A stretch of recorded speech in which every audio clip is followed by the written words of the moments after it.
Hey everybody, it's Jason Blah here. I'm just sitting here drinking my morning coffee. Got a hook grip on the cup because hook grip every damn rep. And thought I'd do a second informative video for you guys because it's still like 6:30 in the morning. I just got done walking my dog, did my first informative.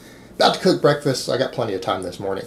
So I had a topic come up in my comments over the last few days because specifically we had that whole Eric Chernesky video and him with his other guy with their snake oil they're trying to sell.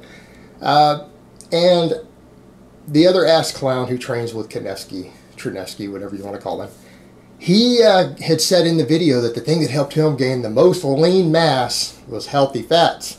Then he kind of, I think, reiterated the same thing down in my comments in response to that video. And now I've had several subscribers ask me, hey, is a secret to gaining lean mass healthy fats? Is it healthy fats? So let's address that for a moment. There's a certain amount of truth to that for some people. For other people, that's a good way to gain some body fat. I mean, you can bulk that way, and it certainly is an effective way to bulk, but you need to understand at the end of the day, fat calories can only either be used as energy or they can be stored as body fat, right? That's what you can do with them.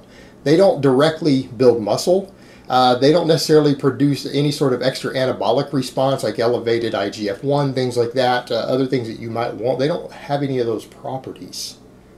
They don't have any of those properties. For the most part, you are probably going to be able to gain the most muscle by eating carbs and protein, okay?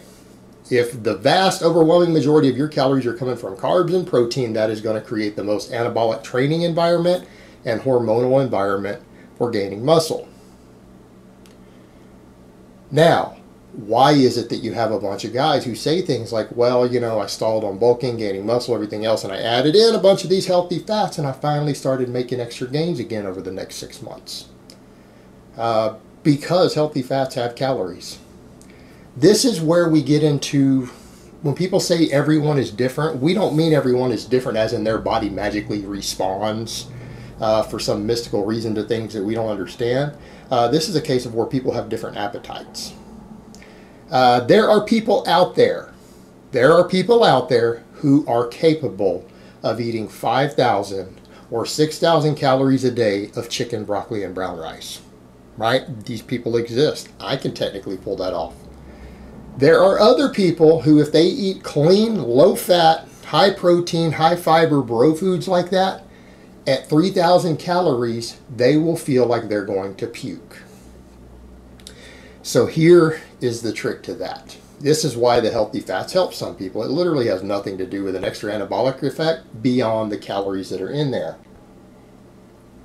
Fats are very calorically dense. They have way more calories per gram than carbs and protein. It's just over double, right? 9 versus 4 ballpark. We're not going to get into the thermic effect and all that. I don't want to confuse anybody. But they're calorically dense. It's easy to overeat fat. That's one reason fat people get fat. See, they can eat a bunch of carbs and fat on top of it. Then they burn the carbs for fuel and store the fat. And, you know, they eat a 1,500 calorie surplus every day.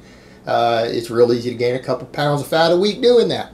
You do that for a year straight, you can gain 100 pounds of lard on your body, right?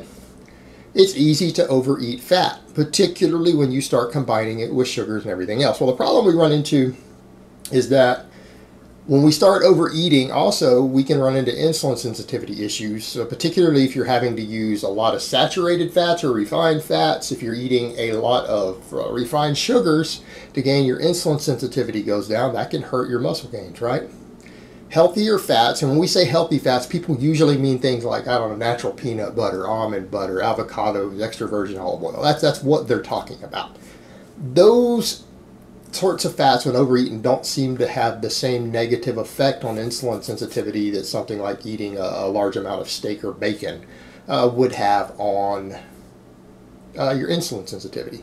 They also don't have the effects that adding a bunch of table sugar or refined sugar would have on your insulin sensitivity when you're in a calorie surplus. So you can help maintain a slightly better anabolic environment than if you ate a bunch of junk food. Also, they tend to be loaded with things like vitamin E and stuff like that, certain fat-soluble type vitamins that a lot of people on really clean bro diets might have a slight deficiency in.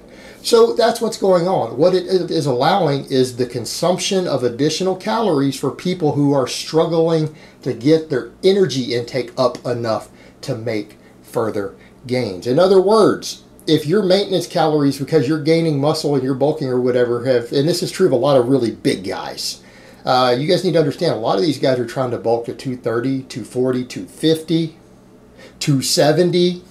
Now they're obviously on drugs at that point, but when you think about it in those terms, these guys, if you weigh 250 pounds and you are training for 2 hours a day, you have any idea how many calories that person burns? If they don't have the appetite to eat, their maintenance calories are higher, they will stop gaining muscle. So they need to find a way to get those calories in. The same thing with the skinny hard gainer. Let's say you're the skinny hard gainer who weighs 160. You're trying to bulk, you're trying to get to 170, and because you're training and your energy intake is up, let's say your caloric maintenance is now 3,200 calories. And at 3,000 calories of chicken and brown rice or potatoes and lean cuts of steak, you're full. You feel like you're going to puke. Well, you're not going to gain any more muscle at that point, and it's an energy balance issue. You're going to struggle to gain muscle if you're struggling to even eat your maintenance, let alone a surplus.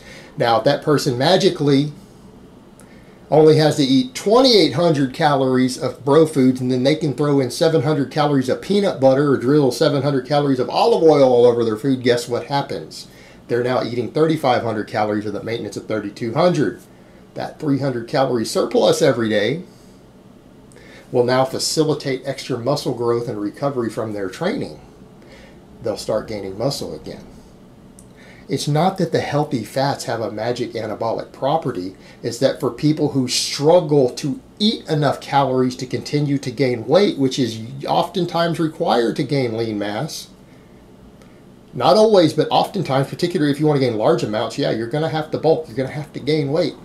So it's simply an issue of being able to eat enough to gain weight and getting it in a form that's going to allow you to maybe not develop as much insulin resistance and things like that we gain from bulking. Because anytime you bulk and you gain fat and body weight, you can negatively impact your insulin resistance. So diet quality does start to matter at a certain threshold as far as your gains are going, as far as getting a most anabolic response from the carbs and protein that you do eat. So again, maybe you're getting a little higher quality of diet than if you just threw junk food in. Well, that will facilitate better lean mass gains. But keep in mind, if you could get the extra calories in the forms of more chicken or rice, potatoes, lean proteins or starchy carbs, you would actually probably gain more muscle than by adding in the healthy fats. You probably would. The problem we run into is that a lot of people at a certain threshold struggle to eat enough calories, and that's all it comes down to. It's purely an issue of calories in, calories out. That's why some people get a benefit from healthy fats. If you're a person who has no trouble eating 5,000 calories of clean, high protein, high fiber raw food, odds are this is not actually going to ever be helpful for you, other than maybe you just want some variety in your diet and you just happen to like peanut butter, right? That's going to be the only benefit. It's not going to help you any further. It's for the people who struggle to eat enough. And if anybody uses enough anabolics and they gain enough body weight and they burn enough energy, everyone's eventually going to reach a threshold, whether it's 3,000 calories, 4,000, 6,000, to where they can no longer eat enough of these foods to continue to gain weight. I mean, if you reached a certain size, it would happen to anybody eventually. That's where your mileage is going to vary.